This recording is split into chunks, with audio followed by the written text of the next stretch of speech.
Hey les amis, est-ce que tu donnes toujours ton maximum à chaque série et tu ne vois toujours pas de progrès? Tu fais peut-être une erreur très grave sans t'en apercevoir. Écoute attentivement si tu veux maximiser tes résultats à la salle. Aujourd'hui, je vais vous parler de quelque chose de très important qui est l'entraînement à l'échec musculaire. Est-ce bénéfique ou contre-productif? S'entraîner jusqu'à l'échec veut simplement dire faire une série jusqu'à temps que tu échoues. Je vois beaucoup de gens et de débutants aller jusqu'à l'échec dans leur série. Un gars sur le développé couché m'a demandé pour de l'assistance et a échoué après seulement 4 séries et je devais soulever la barre complètement. Il a tout donné. Est-ce que cette série va l'aider à optimiser ses résultats? Voyons voir. Bien que cette série a fatigué davantage de fibres musculaires, ce qui est bien, elle peut néanmoins causer un gros stress sur le système nerveux central, spécialement que c'est un exercice composé avec de poids relativement lourds. Mais avant tout, qu'est-ce que le système nerveux? Eh bien, ça consiste du cerveau et de la moelle épinière. C'est le centre de commandement du corps, dirigeant tout ce que nous faisons, y compris la conscience, les mouvements, les sensations, les pensées, la parole et la mémoire. Donc surcharger ton système nerveux n'est sûrement pas idéal, car cela pourrait causer beaucoup d'impacts négatifs sur ton développement musculaire et ta récupération. Un de ces impacts négatifs serait l'augmentation du cortisol. Le cortisol est l'hormone de stress principale et comme vous le savez peut-être, ce n'est pas notre meilleur ami lorsqu'il s'agit de développement musculaire. Ça peut nous ralentir et même entraîner une perte musculaire. Lorsque vous utilisez des répétitions d'environ 12 ou moins par série sur un exercice composé, aller à l'échec est aussi exigeant que de faire une seule répétition avec le maximum de poids possible pour votre système nerveux. Lors de cette dernière répétition, vous tentez tout, vos muscles sont super fatigués, vous donnez tout votre effort maximal, ce qui est très drainant neurologiquement, spécialement avec des mouvements composés où votre corps a besoin d'activer le plus de fibres musculaires possible pour effectuer l'exercice. Des poids légers par contre, ou des exercices corporels comme des pompes, n'est pas aussi drainant pour votre système. Si vous faites des squats avec une charge relativement lourde sur le dos jusqu'à ce que vous échouiez, ce sera plus taxant sur votre système que échouer sur des extensions de jambes. Pourquoi?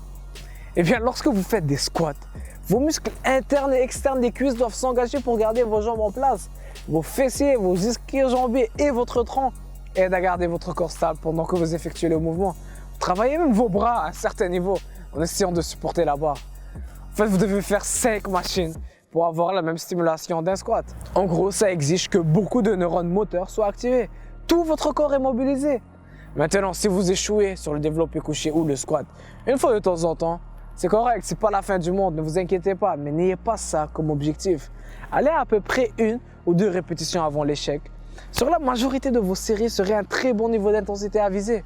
Cette intensité est suffisamment élevée pour maximiser le développement musculaire tout en vous permettant de réaliser suffisamment de volume total pour la session sans trop vous épuiser et surcharger votre système nerveux. Bien que dans certains exercices et à des moments précis, les séries à l'échec peuvent être bénéfiques s'ils sont utilisés correctement. Les exercices d'isolation, par exemple, ont une demande neurologique plus faible. Ils peuvent donc être entraînés à l'échec sans avoir autant d'impact sur le système nerveux. Durant les séries de biceps ou de mollets, par exemple, généralement entraînés à l'aide de poids plus légers pour plus de répétitions, on peut aller à l'échec à chaque série effectuée, ce qui peut même entraîner un peu plus de croissance. Ces exercices nécessitent qu'une seule articulation. Ils ne sont pas aussi complexes qu'un squat, ce qui est beaucoup plus facile pour votre système nerveux. Certains exercices polyarticulaires effectués sur des machines, comme le tirage vertical, les presses à cuisses, peuvent aussi être amenés à l'échec, mais moins fréquemment que les exercices d'isolation. Durant la dernière série de 7 exercices est une très bonne idée pour en sortir le plus possible sans trop taxer votre système. L'essentiel à retenir est que les séries à l'échec ont leur propre place et leur propre temps. Ils peuvent être contre-productifs comme ils peuvent être très bons pour maximiser vos résultats. Il suffit juste de savoir quand les faire, les amis. Ajoutez plus de temps sous tension avec des exercices plus légers. Faire des drop sets ou même des exercices au poids du corps sont également une très bonne idée lorsque vous allez à l'échouement. J'adore faire des pompes jusqu'à échec à la fin de mes séances de pec pour m'assurer que j'ai bien fatigué mes muscles sans surcharger mon système nerveux. Donc assurez-vous donc que vous vous entraînez correctement et concentrez-vous toujours sur la qualité plutôt que la quantité. Donc les amis, merci beaucoup d'avoir regardé la vidéo. Si vous avez appris quelque chose aujourd'hui, partagez cette vidéo avec un ami. Aimez et abonnez-vous à la chaîne et ciao, à la prochaine.